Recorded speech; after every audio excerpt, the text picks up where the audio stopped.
이 본문의 말씀은 먼저 예수님의 족보로부터 시작을 합니다. 예수님께서 누구이신지를 알려면 예수님께서 어떤 일을 행하셨는가, 이것을 아는 것도 중요하지만 그의 족보를 아는 것도 중요합니다. 누군가를 알려고 할 때, 누군가를 말할 때 누구의 아들이라고 하는 것, 누구의 손자라는 것, 이것을 말합니다. 배경이 그만큼 중요하다는 것입니다. 물론 어느 문화에 따라서는 배경을 중시하는 문화도 있고 배경은 별로 중요하지 않고 그분의 자질, 능력이 더 중요하다고 그렇게 말하는 것도 있습니다. 보통 그 유대 나라에서는, 성경을 기록한 그 유대 나라에서는 누군가를 말할 때 이 5대 조상까지 말하였습니다. 아버지를 말하고 할아버지를 말하고 할아버지의 아버지인 증조 할아버지를 말하고 또 고조 할아버지를 말하고 그 위에 할아버지를 말합니다.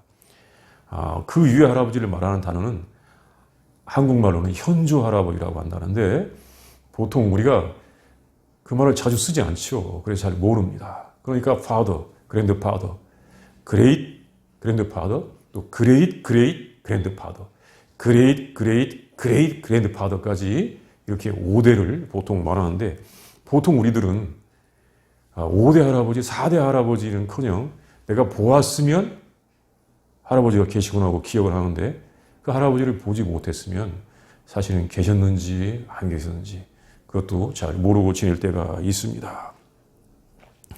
우리는 이 조상의 피를 물려받았습니다. 또 중요한 것은 그분들이 주신 문화, 환경을 물려받았습니다. 전통이 있습니다. 또 사람들이 말하는 것은 그 가족 안에서 우리의 성격도 형성이 되는 것입니다. 아버지와의 관계, 어머니와의 관계를 통해서 우리의 성격이 형성이 됩니다. 이렇게 조상과의 관계는 참 중요한 것입니다. 우리는 홀로 뚝 떨어진 것이 아닙니다. 예수님을 소개하면서도 예수님의 조상을 소개합니다. 그런데 예수님의 조상은 단지 5대 조상으로 끝나는 것이 아니라 성경에 보면 구약 성경에 보면 누구의 아들이요, 누구의 손자요, 또 누구의 증손자요 다 나오는데 예수님의 조상은 5대 조상으로 끝나는 것이 아니라 훨씬 더 많이 소개되고 있습니다. 성경에는 적어도 42대의 조상까지 나오고 있습니다. 맨 먼저 나오는 분이 아브라함과 다윗의 자손이다, 이 말씀입니다. 아브라함과 다윗입니다. 이분들의 후손이라고 하는 것은 아주 중요한 의미가 있습니다. 이 본문이 우리에게 전해주는 말씀을 보도록 하겠습니다. 첫 번째는 예수님은 아브라함의 후손입니다.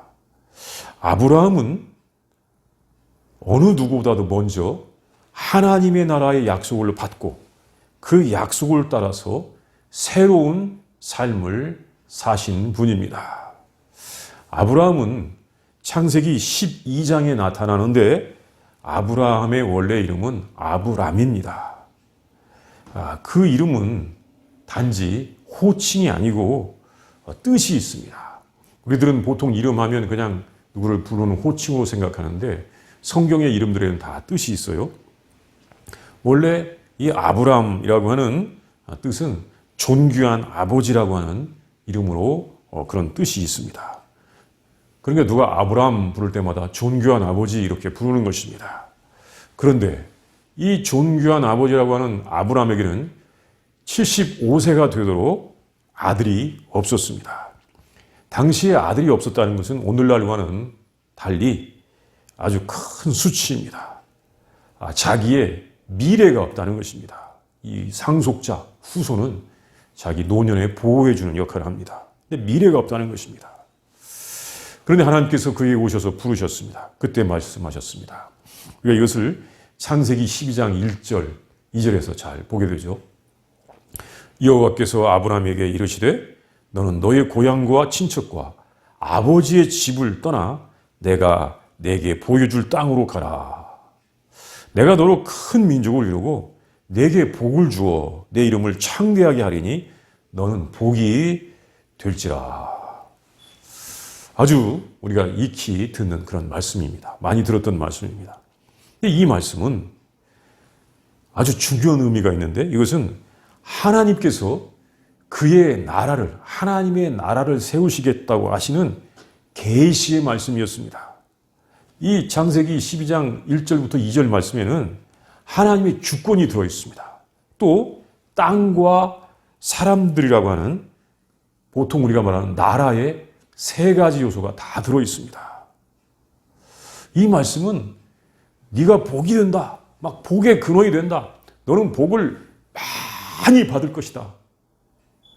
이런 말씀만이 절대 아닙니다. 아주 깊은 뜻이 있습니다. 하나님의 계획이 있습니다.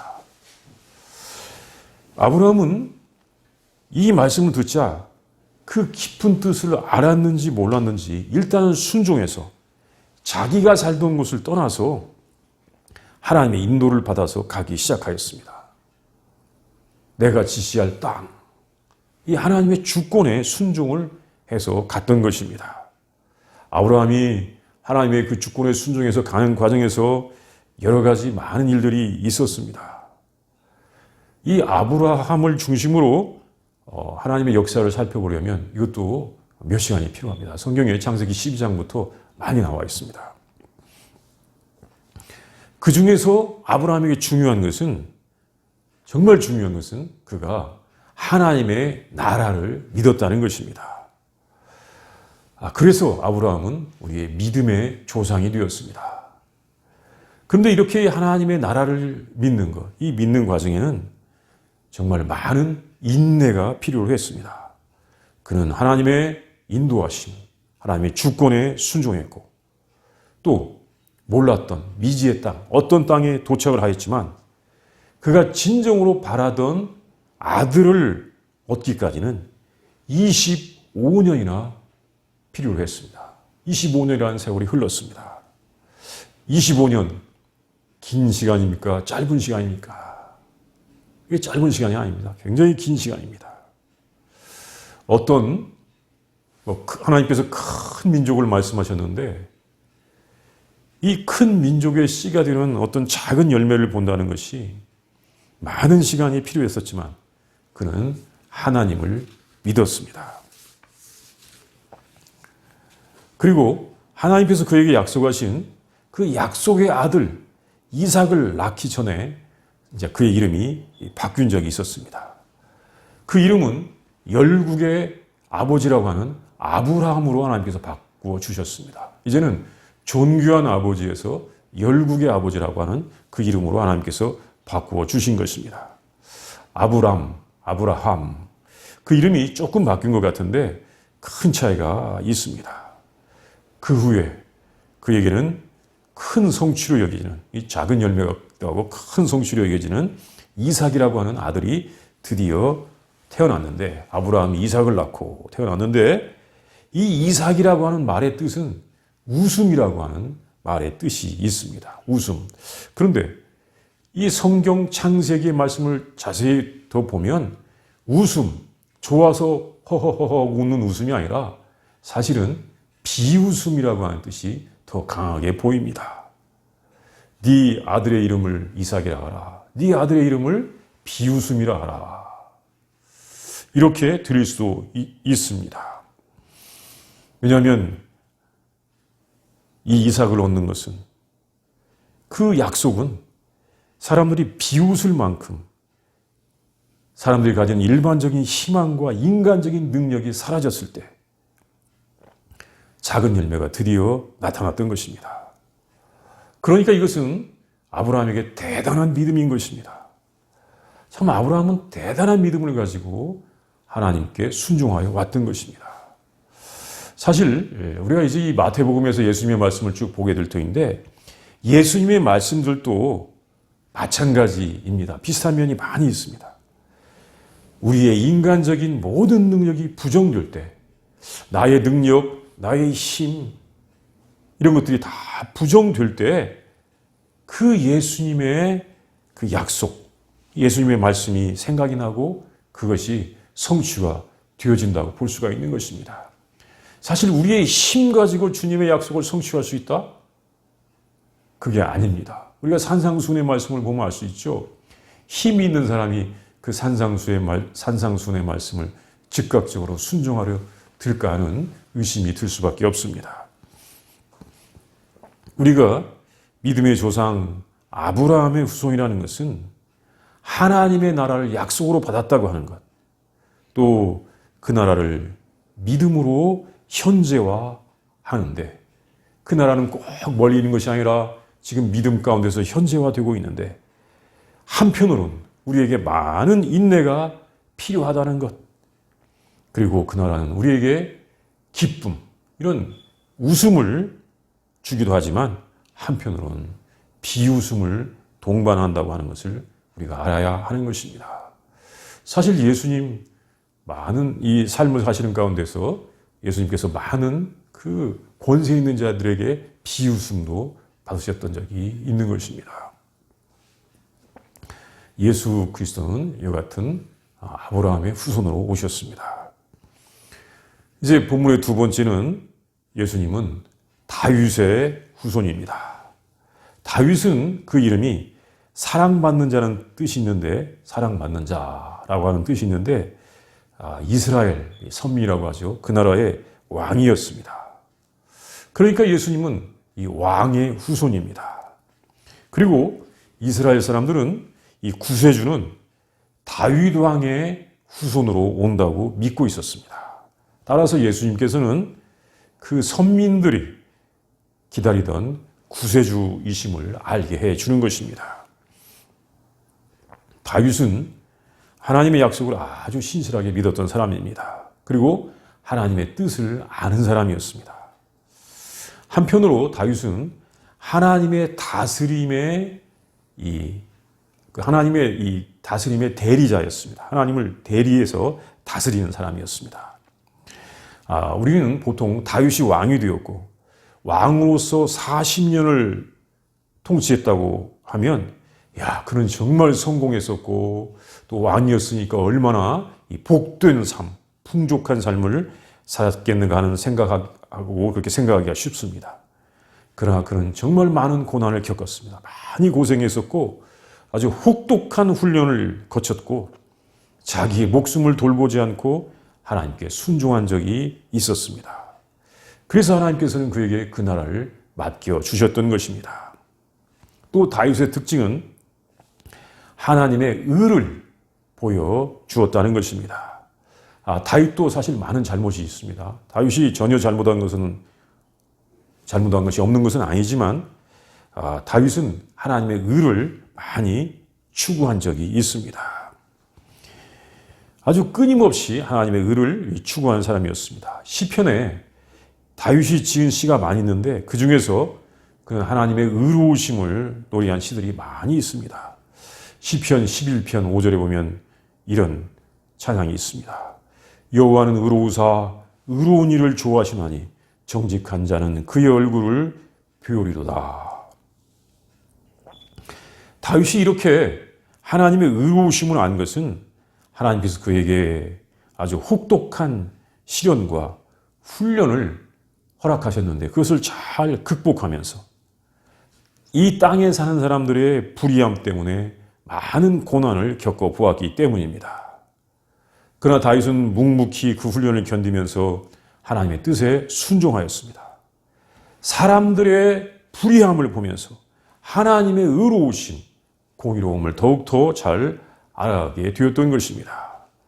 그래서 그는 그 나라를 하나님의 의로서 잘 다스릴 수가 있었고 하나님의 마음에 합한 사람이 될 수가 있었던 것입니다. 다윗은 그가 이 사울을 이어서 왕이 되는 과정에서 하나님의 큰 섭리가 있음을 알았습니다.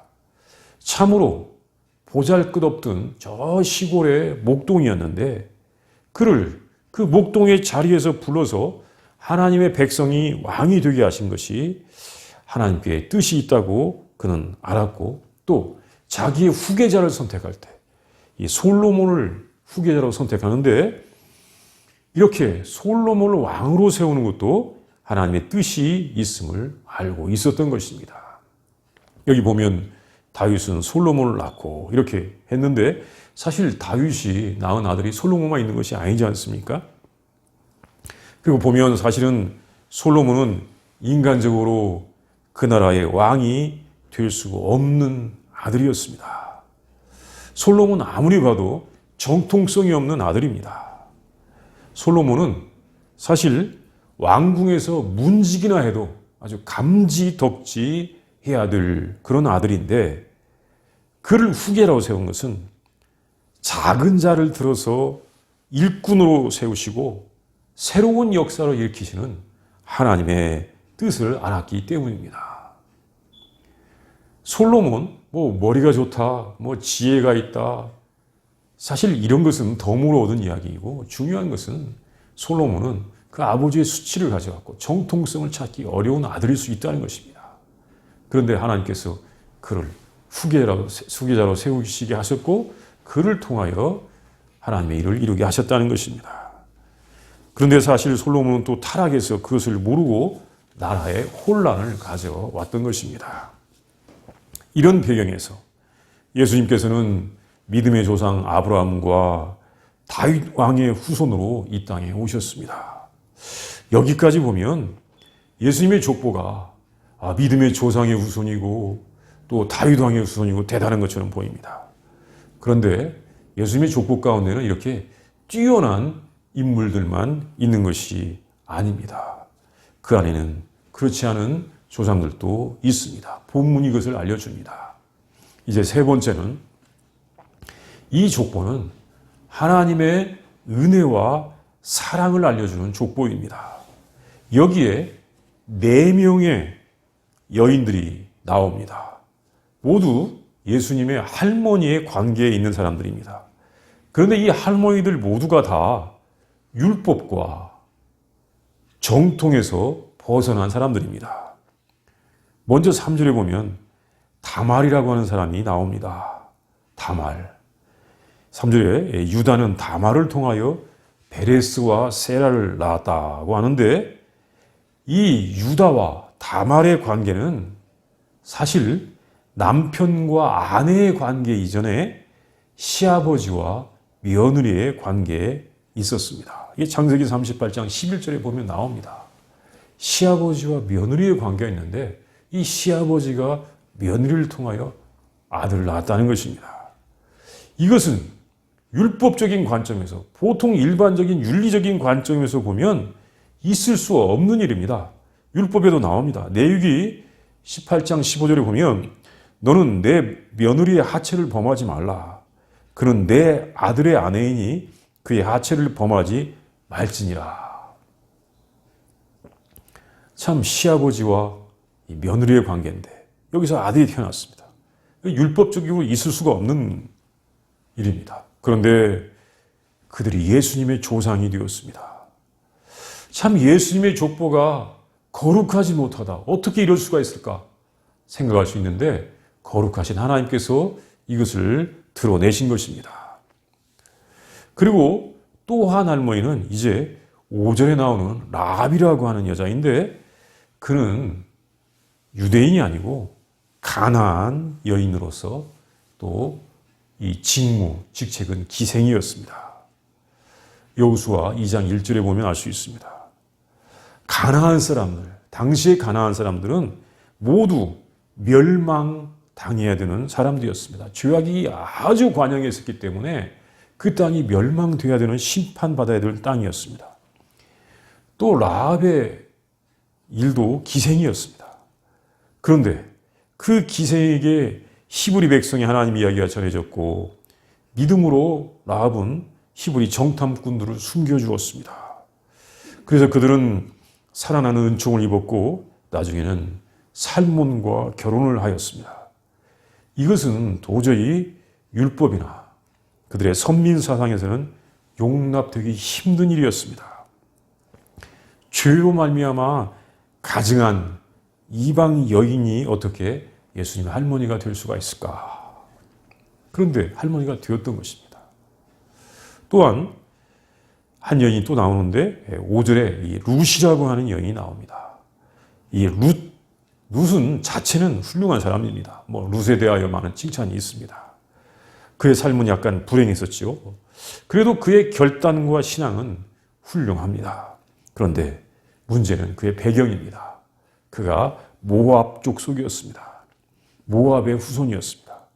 이 모압이 누구냐면 창세기 19장에 나오는데 아브라함의 조카였던 이 롯이 소돔과 고모라에 살다가 거기가 멸망한 다음에 다행히 구원을 받고는 이제 하나님의 심판이 무서워서 동굴에서 자기 딸들과 함께 살고 있었는데, 숨어 있었는데, 그때 아주 술을 자주 마신 것 같습니다. 이 롯이. 그때 그 딸이 아버지에게 들어가서 낳은 아들이 모압입니다. 큰 딸이 아버지를 통하여 낳은 아들이 이 룻의 조상 모압입니다. 이것은 참 유다가 며느리였던 다말을 통하여 아들을 낳은 것이나 딸이 아버지를 통하여 아들을 낳은 것이나 거의 비슷한 수준의 이야기입니다. 오늘날 윤리가 타락한 세상에서 그런 세상에 사는 사람들도 이야기를 들으면 야, 정말 심하네, 이런 할 수준의 이야기인 것입니다. 이게 우리들의 일반 윤리로 전통으로 이해하기 어려운 이야기들입니다. 그런데 이들이 예수님의 할머니가 된다는 것입니다. 참, 예수님의 족보 가운데 이것이 다 드러나 있는 것입니다. 그리고 또 이 모압 족속이 어떤 사람입니까? 모세는 모압 사람은 여호와의 총회에 들어오지 못하게 하라고 하였습니다. 신명기 23장 3절에 보면 암몬 사람과 모압 사람은 여호와의 총회에 들어오지 못하리니 그들에게 속한 자는 10대뿐 아니라 영원히 여호와의 총회에 들어오지 못하리라. 여기서 이 총회라고 하는 말은 칼이라는 말로서 오늘날 교회라고 하는 말로 이해가 됩니다. 교회. 그러니까 모압 사람과 암몬 사람은 교회에 들어오지 못하게 했는데, 이 총회에 들어오지 못하게 했는데 그 후손이 들어와 있는 것입니다. 그 외에도 모압 족속은 아주 나쁜 사람들로 나타나 있습니다. 이 민수기 25장에 보면 알 수 있습니다. 그런데 예수님의 할머니 중에 한 사람이 그 모압 족속에서 왔다는 것입니다. 또 한 사람이 있습니다. 그 사람은 솔로몬의 어머니입니다. 여기서는 그 사람의 이름도 나오지 않습니다. 그냥 우리아의 아내라고 나와 있습니다. 얼마나 참 적나라한 표현입니까? 자기의 아내도 아니고 우리아의 아내라고 하는 것입니다. 이름은 밧세바라고 하죠. 예. 이 다윗에게는 여러 명의 왕비들이 있었습니다. 그런데 다윗은 그 왕비들 말고 자기의 충성스러웠던 장수의 아내를 빼앗은 것입니다. 아주 큰 잘못을 한 것입니다. 그 여인이 낳은 아들이 솔로몬인데, 솔로몬은 어떤 아들이겠습니까? 사실은 아버지의 오점이요, 아버지에게 더러운 이름을 남긴 아들일 수도 있습니다. 아버지에게 부끄러움을 주는 아들일 수도 있습니다.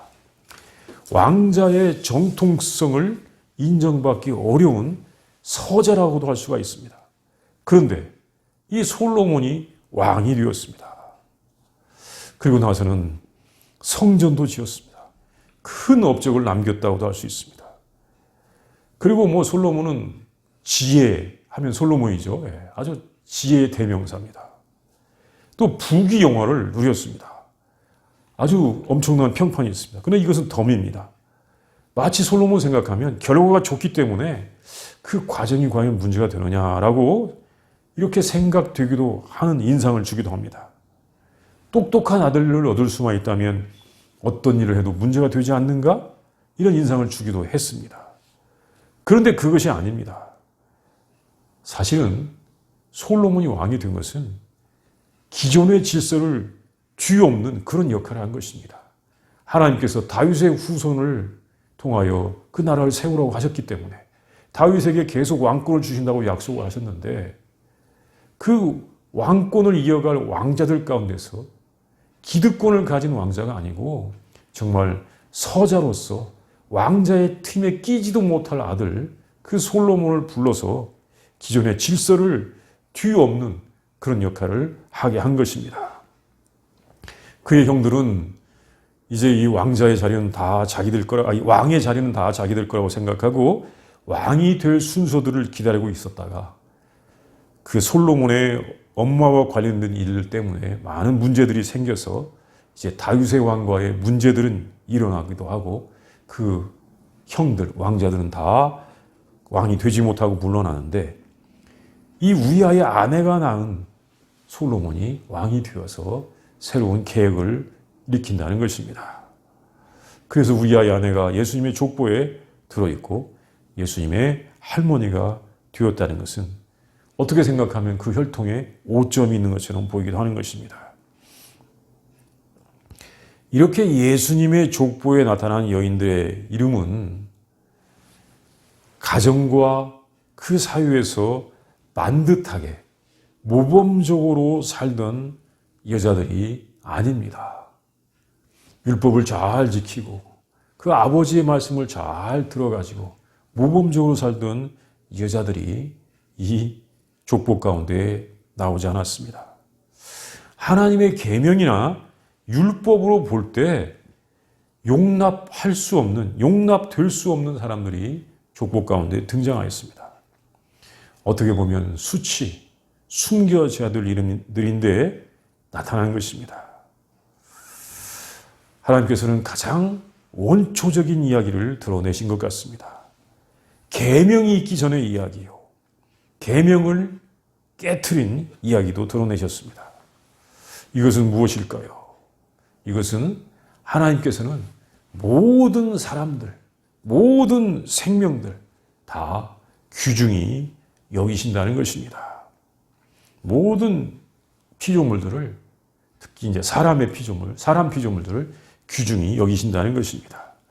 기생이 낳은 아들도 사생아도 서자도 모두 하나님께서 주신 생명으로서 그들의 생명도 소중하고 그들을 낳은 어머니들도 소중한 사람들인 것을 말씀하시는 것입니다. 이것은 율법으로 판단받고 정죄하는 역사가 아니라 그것을 넘어서는 은혜로우신 하나님의 일을 나타내시는 것이 예수님의 일이요 구원의 역사라는 것을 우리에게 보여줍니다. 예수님께서 이 땅에 오신 것은 세상에서 인정받고 모범적으로 사는 사람들 또는 성공한 사람들, 착한 사람들이라고 하는 그들만을 위한 것이 아니라 도저히 용납될 수 없을 것 같은 사람들도 구원하신다는 것을 알려주시는 것입니다. 예수님께서는 우리에게 하나님 나라를 전해주셨고 그 나라는 우리가 의를 추구하는 것과 또한 용서와 용납, 포용을 통하여서 그 나라가 이루어진다는 것을 우리에게 알려주십니다. 족보에서부터 알려주시고 있습니다. 우리가 그 하나님의 사랑과 그 은혜 안에 있음을 할 때 우리는 감사할 것밖에 없는 것입니다. 우리는 예수님을 만남으로써 하나님의 사랑과 은혜, 그 나라를 잘 아는 우리들이 되기를 바랍니다. 이 시간 우리와 함께 묵상합니다. 예수님의 족보 가운데서 아브라함과 다윗의 자손 예수 그리스도의 계보라라고 하는 이 말씀과 함께 그 아브라함을 생각해보고 다윗을 생각해보고 또 특별히 이 족보 가운데 나온 4명의 여인들을 생각해보면서 이 죄 많은 여인들 또는 거부되었던 사람들이 하나님께 용납받고 있는 이 역사를 우리가 한번 묵상해 보도록 하겠습니다.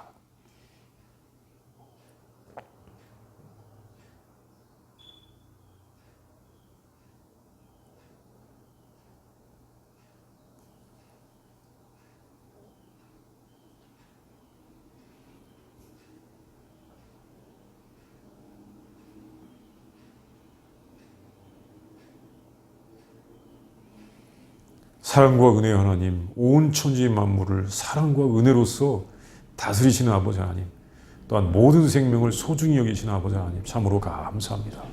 예수 그리스도를 보내주셔서 하나님의 나라를 우리에게 알게 하여 주시고 벌써 예수님의 이 족보를 통해서도 하나님께서 얼마나 모든 사람들을 사랑하시는가 하는 것을 알게 하여 주시니 진심으로 감사를 드립니다.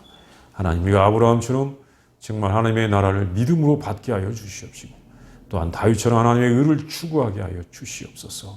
또한 그런 가운데 아버지 모든 생명들을 용납하시고 아버지 받으시고 사랑하시고 하나님의 자녀로 삼으신 우리 하나님을 바라보면서 우리 하나님을 믿으면서 하나님 정말 우리가 하나님의 뜻을 잘 알고 정말 큰 마음을 가지고 예수님을 따르게 하여 주시옵소서. 예수님을 믿게 하여 주시옵소서. 예수님의 이름으로 기도합니다. 아멘.